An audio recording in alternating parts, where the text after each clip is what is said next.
Կենտրոնական բանկը կրկին անփոփոխ է թողել վերաֆինանսավորման տոկոսադրույքը, սահմանելով այն 6.75%։ 2025 թվականի երրորդ եռամսյակում 12 ամսյա գնաճը փոքր-ինչ արագացել է, օգոստոսին կազմելով 3.6%։ Տնտեսական ակտիվությունը երրորդ եռամսյակում ավելացել է։ Բարձր տնտեսական ակտիվությանը շարունակել է զգալիորեն նպաստել շինարարության և ծառայությունների ճյուղերի բարձր աճը։ Հատկապես երկրորդ և երրորդ եռամսյակներում արձանագրվել է ծառայությունների նկատմամբ արտաքին պահանջարկի աճ, անշարժ գույքի շուկայում գների կտրուկ նվազման ռիսկեր, գլխավոր դրամատունը չի նկատել։ Գների անկումը, եթե նույնիսկ կա, ապա ինքը շատ չափավոր է ու տեղի է ունենում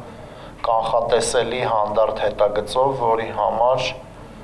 մենք որևէ հավելյալ ռիսկեր այս պահի չենք տեսնում, որովհետև տնտեսական ակտիվության որոշակի նաև արագացում ունենք Հայաստանի Հանրապետությունում։ Վերջերս հայտնի դարձավ, որ միջազգային վարկանշային Moody's գործակալությունը իջեցրել է Հայաստանի էլեկտրական ցանցերի երկարաժամկետ կորպորատիվ վարկանիշը, իսկ դեֆոլտի հավանականության վարկանիշը կայունից փոխվել է բացասականի։ Վարկանիշերի նվազեցումը չի կարող երկարաժամկետ տնտեսական ազդեցություն ունենալ Հայաստանի վրա, ընդգծում է Կենտրոնական բանկի նախագահը։ Լիահույս եմ, որ հարցը, ինչ վերաբերում է այն անորոշությունների հետ, որը կապված է ՀԵՑ-ի հետ, արագ լուծում կստանա, որի արդյունքում մեր ռեյտինգի նվազեցումը կլինի ու կկրի կարճաժամկետ բնույթ, ուստի չեմ կարծում, որ ինքը ինչ-որ երկարաժամկետ ազդեցություններ պետք է ունենա առավել ևս ֆինանսական կայունության վրա։ Միացյալ Նահանգները Հայաստանին կտրամադրի 145 միլիոն ԱՄՆ դոլար աջակցություն Թրամփի ուղի հանուն միջազգային խաղաղության և բարգավաճման նախագծի իրագործման համար, ըստ Կենտրոնական բանկի նախագահի, ընդհանուր առմամբ Թրամփի ուղին շուկան դրական է ընկալում։ Ընդհանուր ուղերձը, որ նման նախաձեռնություն տեղի է ունենում, ինքը դրական է ընկալվում շուկայի կողմից, այն առումով, որ հնարավոր է ապաշրջափակման վերաբերյալ որոշակի հետագայում նորություններ լինեն ու խաղաղության պայմանագիրը գալի վերջնական տրամաբանական ավարտին, որը էապես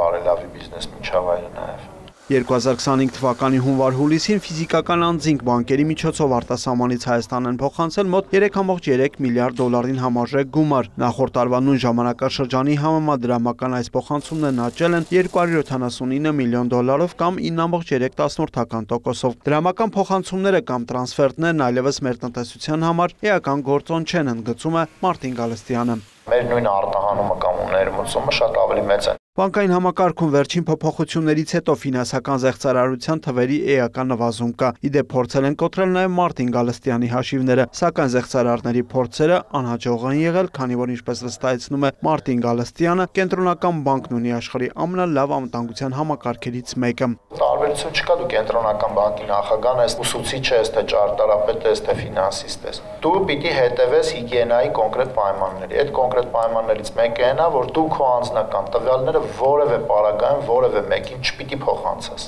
Ինչ պատրվակով ուզում են քեզ փորձեն համոզել։ Բանկերի օնլայն վարկերի զեղծարարության զոհ դարձած քաղաքացիների վարկերը սառեցված են մինչև քրեական գործի ավարտը։ Ուրիր Մկրտչյան, Մհեր Կիրակոսյան, լուրեր։